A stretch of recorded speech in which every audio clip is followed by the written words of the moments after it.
our epoxy is pretty much set up. Still a little bit soft, and hopefully there's enough of it there to clean up. But while it's finally hardening, we're going to complete the fitting of the barrels, and I've worked the barrels down to the point where we're getting close. As you can see there, we've got that wedge work down to where it's within a few file passes. And what I'm going to do now is blacken that area with marker, black and magic marker. In the old days, this was done with smoke, but this is an easier, cleaner way to do it.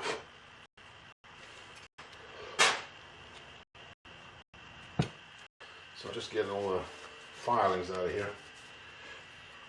Okay, and then what I do is I'll fit the action, and immediately I can tell that we're going to have to work some more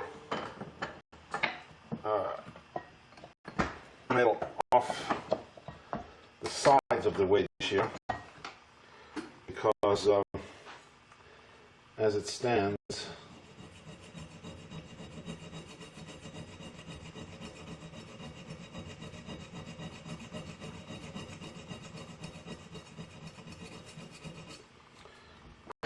the barrels won't even start to go on the action, so we need to work this down a bit.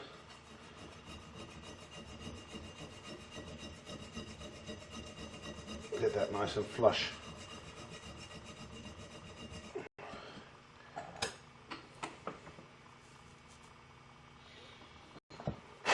And now they should go on.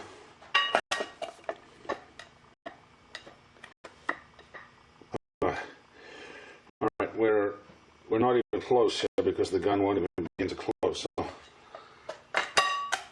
I'll put that aside, and we can see where things hang out. I'm going to be using a Dremel now just with a sitting drum on it. That's easy to work with the file.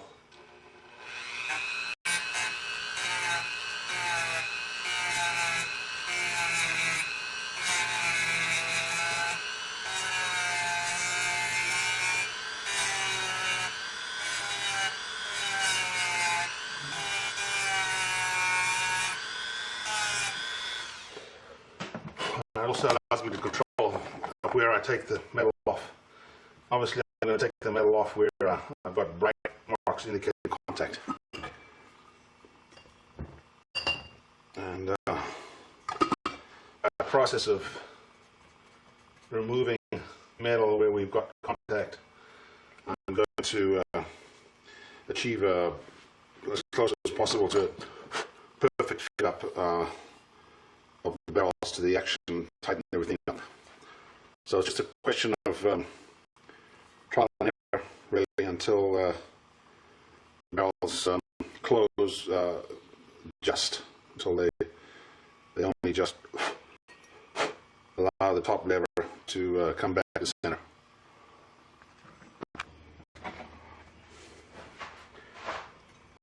We can also use a half round file.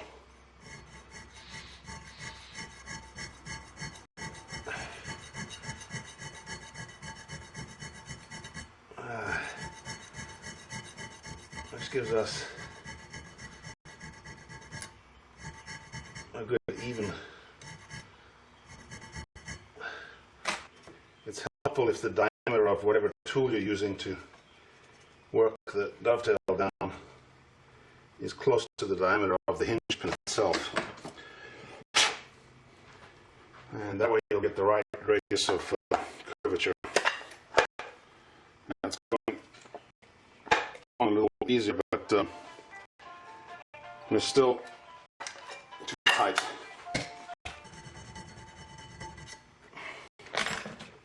Generally, when the gun is disturbingly loose, it's surprising how little wear will lead to that looseness.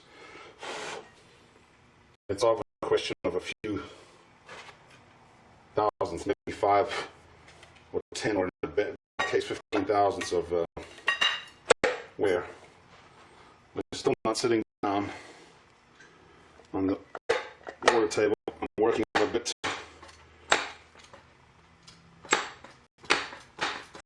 try to give us a good idea of where the mark is, and I'm actually getting some contact on the back of this front lug here, which is why the gun is still so stiff to open.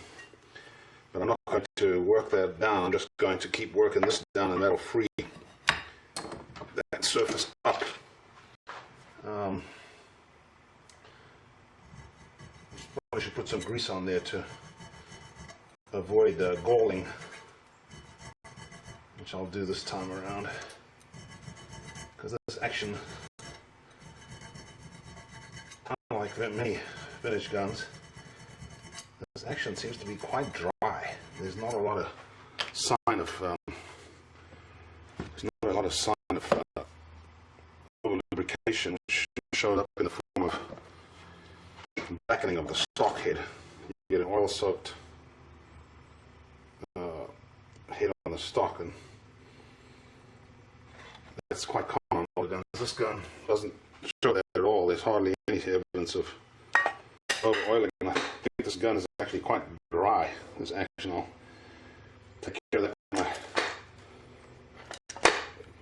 I lube everything at the end.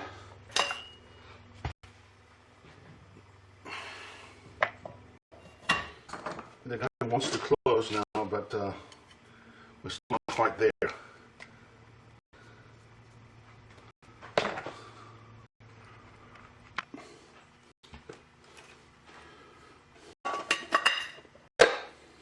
Alright, we're very close now. The barrel's almost flush with the water table. We just have to keep going until the crossbar will close. And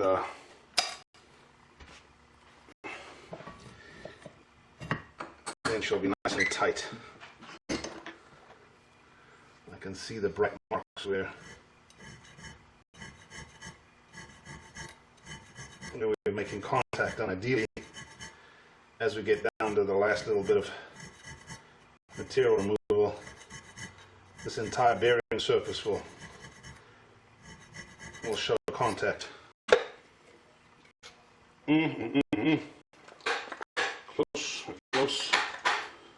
Close, but no cigar. That gun is starting to get really close. As you can see, the bite mark that we're touching is right in the middle, and we're almost back to where we started in terms of the shape of the hook. I'm going to hit it with this until she closes.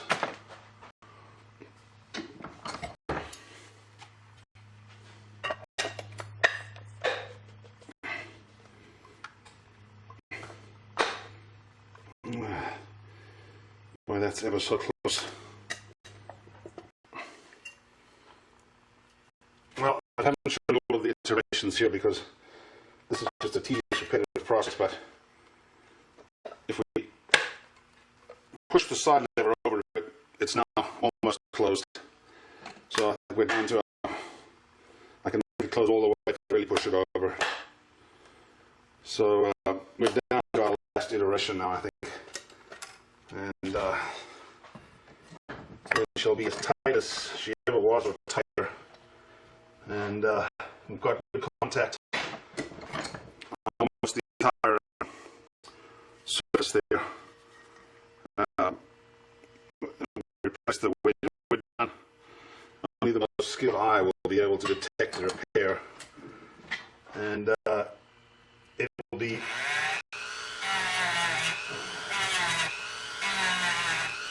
entirely correct for this vintage of gun. This is the way that these guns are traditionally rejointed by the wedge method. More recently, have people started to use TIG welding. as a way to build up the surface, and that requires about the same amount of effort for the final fitting, but it's considerably easier. Then there we go. That's all the way in. And she's tight, tight, tight, and the forend is tight, tight, tight as well. She won't move. She's still a tiny bit tight. You're going to move the lever across by hand. I'm going to leave it that way because after you know, a year or so of use and a lot of you know, mating of the surfaces from use and from shooting, that gun will settle right in. You'd be good for about another 100 years. So there you have the rejoint. Complete. Our toe is our next project. It's not quite hard yet. Well, I hope you learned something there, and that's not something you'll see every day. There are probably less than a dozen people in the United States doing that rejointing by the traditional method these days, and I find it satisfying to do it the old way and the right way, and hopefully you learn something too. So next time we'll tidy up the barrels, move the action, and then she'll be all set to go. Thank you again.